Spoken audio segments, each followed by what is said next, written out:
Hey, what's going on, guys? Welcome back once again. It's me, Molt. Today, you guys can watch a Golem Graveyard deck that I've been playing with. It is awesome. It's a lot of fun to play that deck, but I tweeted out a little bit ago. If you guys don't follow me on Twitter, make sure you do, Molt_YT, for scenarios like this. So I tweeted out, what are you going through that you would love to hear me give my opinion on? Not because I'm a special person or anything like that, but because everybody in my mind seems to think a little bit differently. You know? Yeah, there are people that have the same opinions on certain things, but for me, I love hearing other people's perspective. Even as a 30-year-old guy, I love hearing a 15-year-old's perspective sometimes because all of our minds can think about things differently. So I tweeted that out, and guys, if y'all like these types of videos, leave a like on it, because for me, these are always encouraging, where I'm like, whoa, a lot of people like hearing me talk about real stuff, because so often people, you just push feelings down inside. It's like, no, my parents got a divorce, but I don't want to talk about it.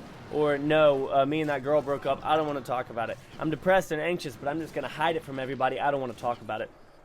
And I've been there before, and I can tell you guys that pushing stuff down inside is so unhealthy. It's not good. And you might be thinking, no, man, I'm tough. Like, I can handle my feelings. I'm a guy. I can, like, it's not a big deal. But no, I promise you, talking about your emotions and having relationships where you can talk about those is so unbelievably important in your life.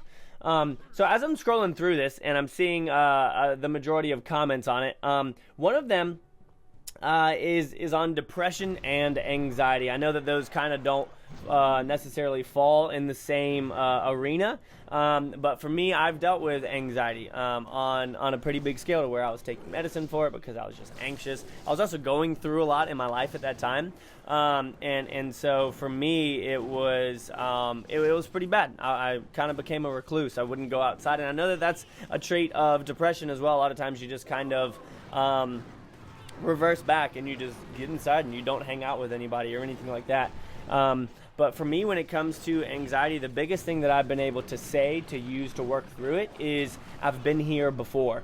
And what I mean by that is, like, I've had anxiety attacks before, and look, I'm still fine. I'm still breathing. I'm still living. Like, not to make light of anxiety or the attacks that you have, but in your mind, knowing, like, hey, I've gone through this before, so it shouldn't be that bad. You know what I mean? And yeah, it can always change and whatnot, but I'm just saying that to kind of help you encourage yourself as you deal with anxiety, and just knowing that you are able to talk to your thoughts. Don't allow your thoughts to talk to you. And what I mean by that is, like, those little voices that everybody has in their head, of whether it's yourself arguing with yourself, like, oh my gosh, I'm about to freak out. Should I freak out right now? No, I'm not going to freak out. No, everything's going to be okay. Yes, you should freak out. You should really freak out. Those types of things. Not voices that are like, hey, go climb that building and jump off of it. I'm not talking about voices like that. I'm talking about when you just kind of argue with yourself about these types of things, especially when it comes to anxiety. And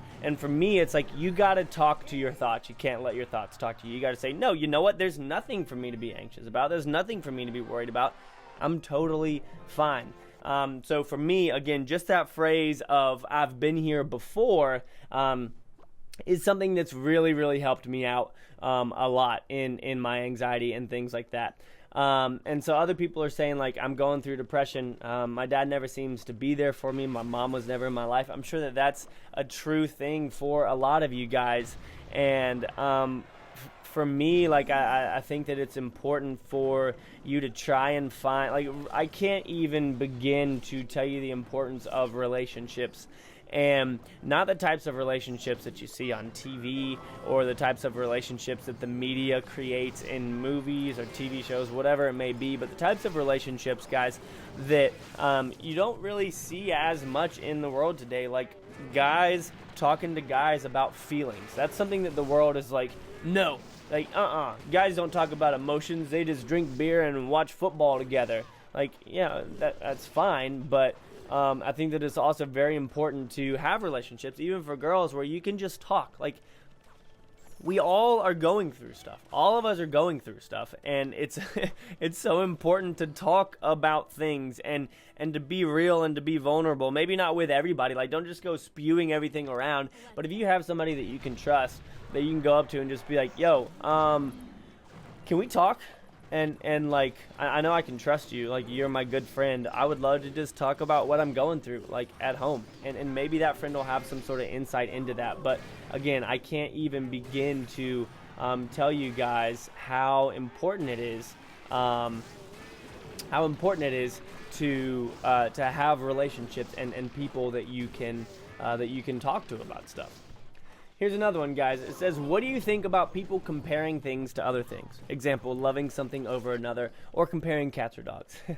I think when it's something as harmless as cats or dogs, that it's okay. It just depends on your motive in it, and whether or not you are just looking at it from the standpoint of like, no, I mean, I like dogs better than cats because dogs do X, Y, or Z, and I like cats because they're chill and they just want to hang out. So when it comes to comparing things like that, I think that's totally fine. Now, I've done a video on this before in the past about comparison, and there's a quote, I forgot who says it. It says, comparison is the thief of joy, which totally makes sense, because if you're too focused on comparing yourself and desiring what other people have, you're not thankful for the things that you do have. Like, think about this. There are even people that would compare themselves to you and want what you have. Like, that's why it's a vicious cycle. Like, I can compare myself to this person, and then once I get what they have, then I find myself comparing myself to the next person, and then to the next person, and then the next person, and then it's just this vicious cycle of like, am I ever going to be thankful for what I have? And there's a perspective on it, guys, when it comes to comparison of, say there's a really rich person, and you're like, man, I want what they have. I want all that money. I want that so that I can buy things, et cetera, et cetera. I want to be able to do X, Y, and Z. Like, I really, really want that. But I think the perspective of it should be like, okay, there's one perspective, which is the negative perspective of, man, I wish that I had their money so that I could buy things or whatever. Or you can have the perspective of like, man, that's awesome that they're so blessed. Like, I hope that they do good things with that money. You know what I mean? And so that comparison of kind of getting rid of the jealousy or the envy and turning it into an encouragement type thing. Like, I love that in personal relationships where it's like it doesn't have to be money. It could even just be being friendly or whatever. Like, man, I wish that I was as friendly as that person, but you're good at another thing that they're not good at. Like, everybody has their own gift. Everybody has their gifts, and I think it's important for us to pursue those gifts and figure out what they are and put fuel into those instead of wasting our fuel on desiring another gift that we aren't designed to have. You know what I mean? So there's another one. That was a good one, because I think comparison is something that we all do so much in this life. So here's another one. Let's talk about relationships with girls, or for you girls that are watching, the 2% of you who have relationships with guys. Relationships can be a hard thing, guys. I'm somebody who has dated a lot of people in my life.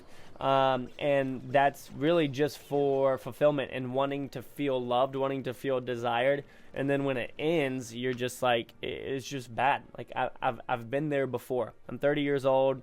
And so I've gone through it all. And so I never would want to make light of the emotional, struggle that comes with a breakup or comes with a struggle in a relationship.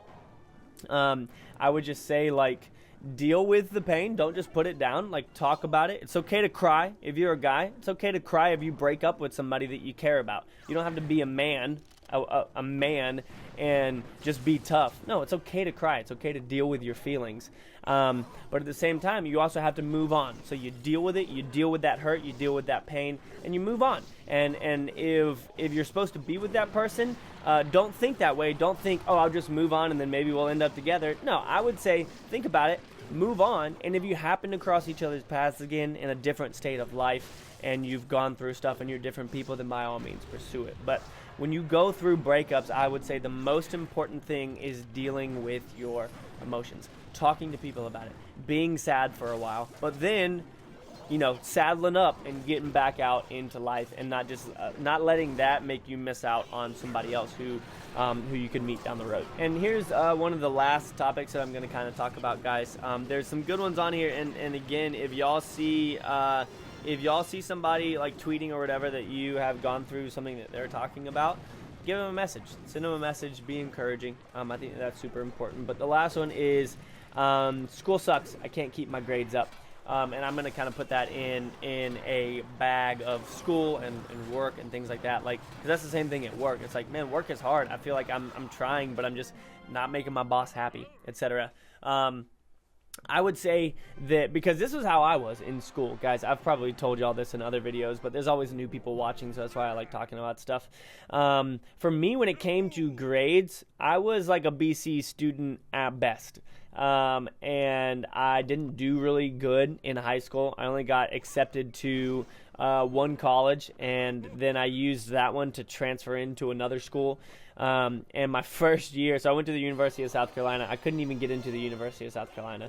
And so then I went to Western Carolina University in North Carolina, and I transferred over to USC. My first semester at USC, I think I got a 2.3 GPA. And it wasn't because I wasn't trying. Like, I never skipped class. I always went to class. I'm the type of person who is like, if I'm paying to go to school, or if school's being paid for me, like, I'm gonna go to class. Like, I'm not here to party. I'm here to go to school and try and become smarter and better in my future. So I got a 2.3 GPA. I ended up graduating with a 3.7, 3.6, I believe it was. And it was because, like, I kind of figured out how I learned best. So when it comes to school, you have to figure out how you learn best and how you study best. For me, whenever I had to memorize things or poems, I would use flashcards and I would go skateboard around. So if you're the type of person that likes to, I don't know, go on rocks or go on bikes, like, maybe on your phone, have all the words and the definitions. Like, record yourself saying, I don't know, cat, and then defining it, and then going through that kind of thing. You have to find the way that you best study, and don't get yourself down. But the biggest thing is try. Like, the biggest thing is try and work hard and figure out how you work best. And when it comes to work, if you feel like you're just not succeeding at work or at your job, continue to just show that effort. And if you have a boss who is a good boss, because there are a lot of bad bosses out there, if you have a boss who's a good boss and they see you working hard, they see you coming in early, they see you staying late and trying to figure out how to better yourself at your job, then I can imagine that they would only respect you. Like, everybody has struggles with certain things. Maybe it's a relationship that you're struggling with and you're like, I'm trying to figure out how to love this person well, or I'm trying to figure out how to encourage them, but I can't. I think that comes down to a conversation and learning each other's love languages. And that's okay for guys as well. Like, I can't stress this enough, how important it is to have relationships with the women that you love, or the men that you love, if you're whatever. And it's so important to know how you can care for someone. Like, for me, things that make me feel the most loved are encouraging words. So, like, when I see mean comments, it's hard for me because my mind likes being encouraged. I love seeing encouraging words. So when I see people that are like, yo, Molt, this is exactly what I needed to hear today, that really makes me feel like I did something good. And it makes me feel loved and encouraged. And so for you, maybe it's gifts, maybe it's physical touch, maybe it's acts of service. Those are all different love languages. That's just another thing as well. But I hope that y'all like this type of video. I might do these more where I just tweet stuff out and have a conversation with you guys, because I feel like I like doing these and I think that they're fun. So yeah, hope that you guys enjoyed the video. If you did, make sure to leave a like down below, and I'll see y'all in the next episode. Peace.